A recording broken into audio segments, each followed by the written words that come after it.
Nashik road येथे सौर ऊर्जा विषयावर निवेदन सादर. महाराष्ट्र सोलर कॉन्ट्रॅक्टर असोसिएशन यांच्या वतीने महाराष्ट्र राज्य वीज वितरण कंपनी मर्यादित नाशिक परिमंडळ कार्यालयात मुख्य अभियंत्यांना निवेदन देण्यात आले. या निवेदनात ग्राहकांना त्यांच्या इच्छेनुसार सौर ऊर्जा संच बसविण्यास मंजुरी द्यावी, तसेच नवीन नियमानुसार वर्षभराच्या वीज वापराच्या तुलनेतच मंजुरी देण्याबाबत स्पष्टता द्यावी अशी मागणी करण्यात आली. भविष्यात ग्राहकांनी इलेक्ट्रिक वाहन, AC इत्यादी उपकरणे वाढविल्यास लोड एक्सटेन्शन देण्यात येईल का, याबाबतही खुलासा करण्याची मागणी संघटनेनं केली आहे. केंद्र शासनाच्या ग्रीन एनर्जी उद्दिष्टांना चालना देण्यासाठी सकारात्मक निर्णय अपेक्षित असल्याचं नमूद करण्यात आलं. नेट मीटिंगद्वारे अतिरिक्त वीज महावितरणाला मिळत असल्यानं याचा सर्वांना लाभ होत असल्याचंही सांगण्यात आलंय. PM सूर्यघर योजना प्रभावीपणे राबविण्यासाठी सहकार्य करण्याची तयारी संघटनेनं दर्शवली आहे. यावेळी अध्यक्ष मनीषा हिरे पाटील यांच्यासह विविध असोसिएशनचे पदाधिकारी उपस्थित होते. मुख्य अभियंत्याशी सकारात्मक चर्चा झाली असून लवकरच निर्णय कळविण्यात येईल अशी माहिती देण्यात आली. वृत्तसंकलन अधिकार न्यूज नाशिक.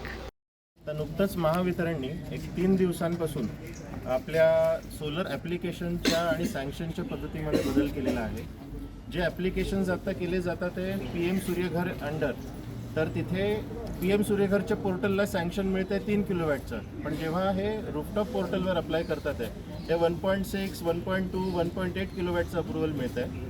अशाने या योजनेला खूप मोठा खीळ बसेल. बरेच जे ग्राहक आहेत जे आता रूफटॉपवर आपल्या सोलर बसवण्यासाठी इच्छुक आहेत, ज्यांना सबसिडी पण मिळते, याचंही आकर्षण आहे. आणि कुठेतरी केंद्राच्या योजनेला आणि हरित ऊर्जा याला प्रमोशन केलं जात आहे, तर त्याच्यामध्येही एक मोठा खंड पडेल.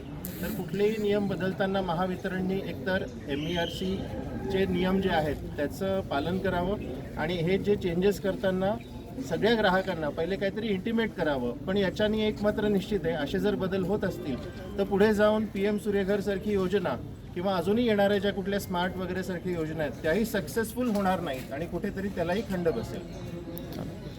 Contractor association, MASMA, Maharashtra chamber of commerce, all India renewable energy association सर्वांच्या तर्फे, निमा आयमा या सर्वांच्या तर्फे माननीय CE साहेब यांना या ठिकाणी MSEDCLने जे परस्पर पोर्टलवर चेंजेस केले त्याचं एक निवेदन आपण त्यांना दिलेलं आहे. आणि यामुळे सर्व प्रकारचे सोलर कॉन्ट्रॅक्टर अडचणीत आलेले, ज्याला PM सूर्यघर योजनेच्या अंडर 3 किलोवॅटचं सँक्शन मिळालेलं आहे, आता त्याचं 1.8 किलोवॅट, 2 किलोवॅटचं सँक्शन आहे. आणि याच्यामध्ये कस्टमर आणि आमचा जो कॉन्ट्रॅक्टर बांधव आहे याचे डिस्प्यूट्स होत आहे आणि याचं कुठंतरी तोडगा काढावा आणि आमची मागणी माननीय ऊर्जा मंत्र्यांपर्यंत, मुख्यमंत्र्यांपर्यंत पोहोचवावी अशी आम्ही CE साहेबांना विनंती केलेली आहे. त्याचबरोबर प्रधानमंत्री सूर्यघर योजना जी आहे, प्रधानमंत्री मोदीजींची ही महत्त्वाकांक्षी योजना आहे. भारतातील कुठल्याही राज्यामध्ये अशा प्रकारचे चेंजेस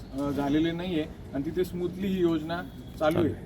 पण महाराष्ट्रामध्ये अशा प्रकारचे निर्णय घेतल्यामुळे एक प्रकारे महाराष्ट्र जो आघाडीवर आहे या योजनेमध्ये, सगळ्यात 2 नंबरला भारतामध्ये सोलर PM सूर्यघर योजनेच्या माध्यमातून इन्स्टॉलेशन झालेले.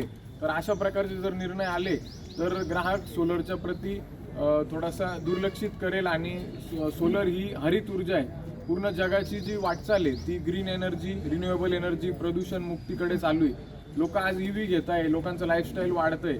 आज आमच्याकडे 15 ते 20 हजार कमवणारा व्यक्तीसुद्धा त्याच्या घरावरती सोलर लावतोय. तर हे सर्व PM सूर्यघर योजनेमुळे पॉसिबल झालेलं आहे. आणि हे जे प्रकारचे निर्णय MSEDCLने परस्पर घेतलेले त्याला आमच्या सर्व संघटनांचा विरोध आहे आणि हे त्यांनी तात्काळ मागे घ्यावे अशी आमची सगळ्यांची विनंती आहे.